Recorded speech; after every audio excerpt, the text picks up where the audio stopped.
Assalamualaikum warahmatullahi wabarakatuh.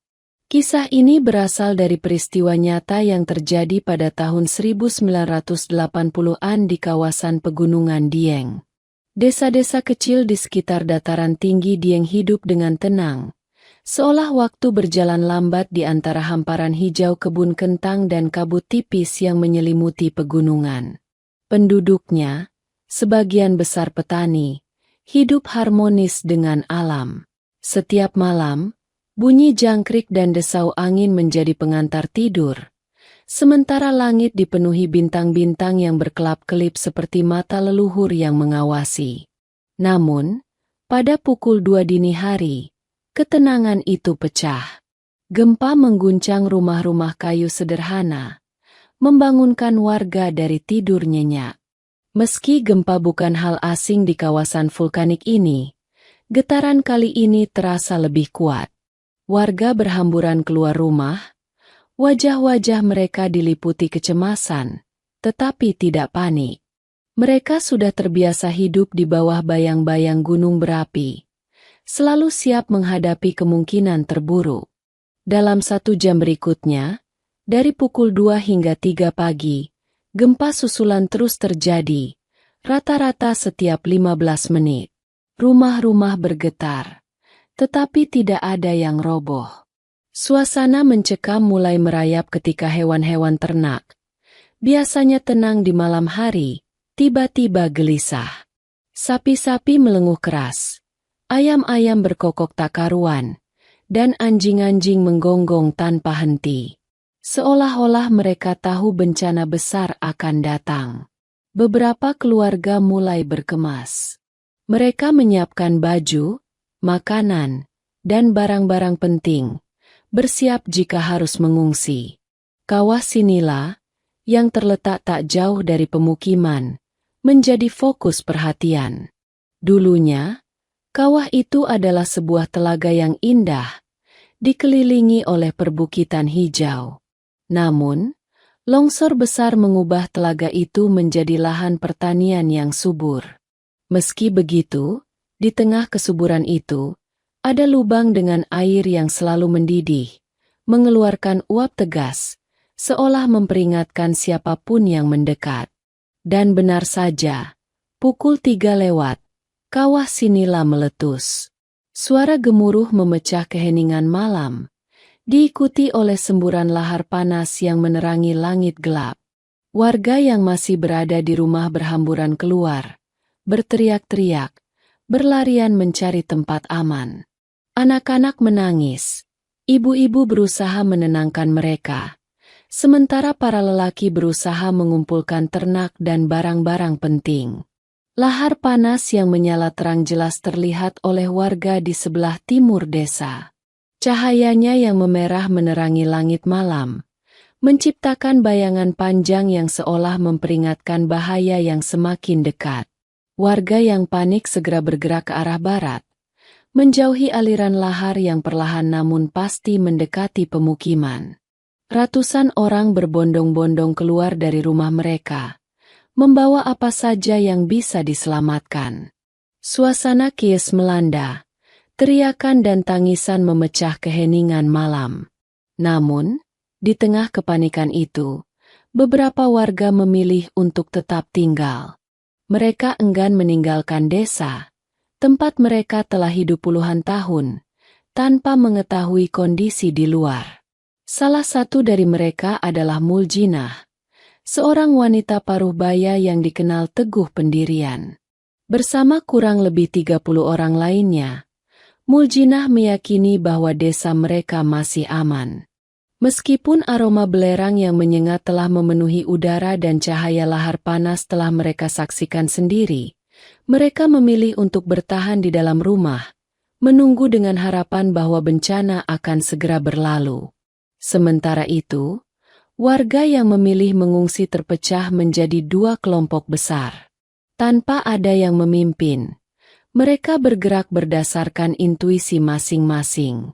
Kelompok pertama memilih menuju ke sebuah makam yang dianggap cukup aman, sementara kelompok lainnya berusaha mencapai kota Batur, yang mereka yakini lebih aman.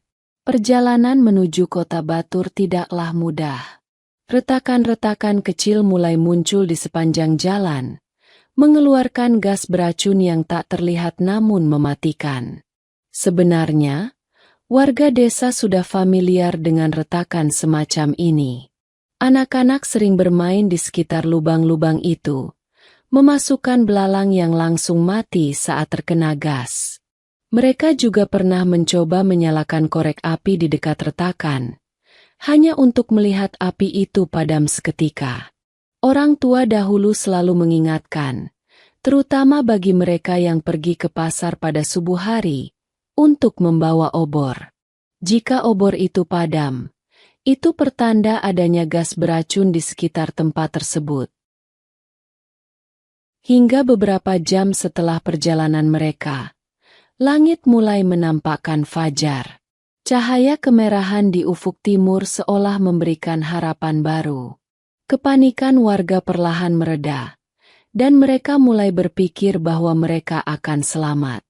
Namun, harapan itu sirna ketika Marjunit, salah seorang warga yang mengikuti rombongan ke kota Batur, menyadari bahwa rombongan di depannya mulai ambruk satu persatu.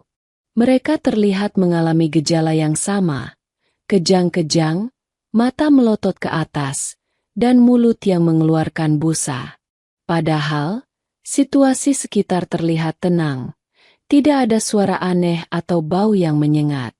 Marjunit, yang masih belum menyadari apa yang sebenarnya terjadi, terus melangkah bersama anak dan istrinya. Namun, tak lama berselang, istri dan anaknya tiba-tiba ambruk ke tanah. Marjunit berusaha menolong, tetapi tiba-tiba ia merasakan lehernya seperti dicekik dan dadanya terasa panas. Napasnya semakin berat, dan pandangannya mulai kabur. Ia berusaha berteriak, tetapi suaranya tak keluar. Perlahan, kesadarannya mulai memudar, sementara di sekelilingnya, satu persatu warga yang lain juga mulai jatuh, tak berdaya melawan gas beracun yang tak terlihat. Ketika kesadarannya kembali, Marjunit mendapati dirinya terbaring di atas tempat tidur rumah sakit. Tubuhnya terasa berat, dan kepalanya pening. Perlahan, ingatannya mulai pulih.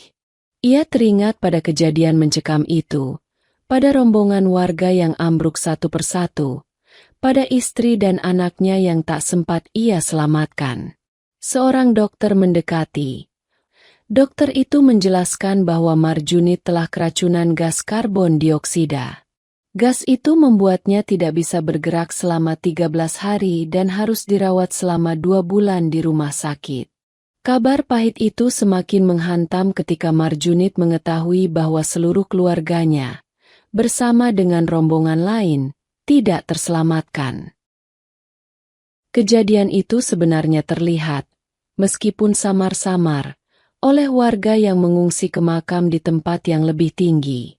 Mereka menyaksikan dari kejauhan, tetapi tidak ada yang berani mendekat tanpa peralatan keselamatan yang memadai. Informasi tentang bencana itu sudah sampai ke desa-desa tetangga, namun beberapa warga menyarankan untuk menunggu hingga matahari terbit cukup tinggi. Mereka berharap sinar matahari dapat mengurai gas beracun, membuatnya tidak lagi membahayakan. Sayangnya, 2 warga yang terlalu cepat bertindak, Hisam, seorang guru, dan Bawon, sopir mobil, mencoba memberikan pertolongan. Keduanya terkena gas beracun. Keduanya tidak selamat. Bahkan Bawon ditemukan meninggal di kursi mobilnya, masih dalam posisi duduk. Baru pada pukul 7.30, ketika matahari sudah cukup tinggi, warga dari desa tetangga bergegas melakukan evakuasi. Meski sinar matahari telah menyinari daerah itu, gas beracun masih tersisa di beberapa area. Rianto, salah seorang warga yang membantu evakuasi, sempat tak sadarkan diri setelah menunduk untuk mengangkat jenazah. Beruntung, ia segera mendapat pertolongan dari warga lain. Setelah evakuasi selesai, Tercatat ada 149 korban meninggal akibat gas beracun tersebut. Sementara itu, kelompok warga yang memilih bertahan di kuburan semuanya selamat. Begitu juga dengan Muljinah dan puluhan warga lain yang tetap menetap di desa. Mereka tidak kemana-mana, dan justru berhasil melewati bencana itu dengan selamat.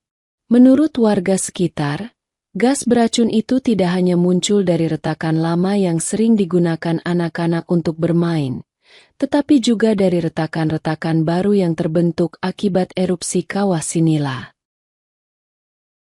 Peristiwa ini menarik perhatian Presiden Soeharto.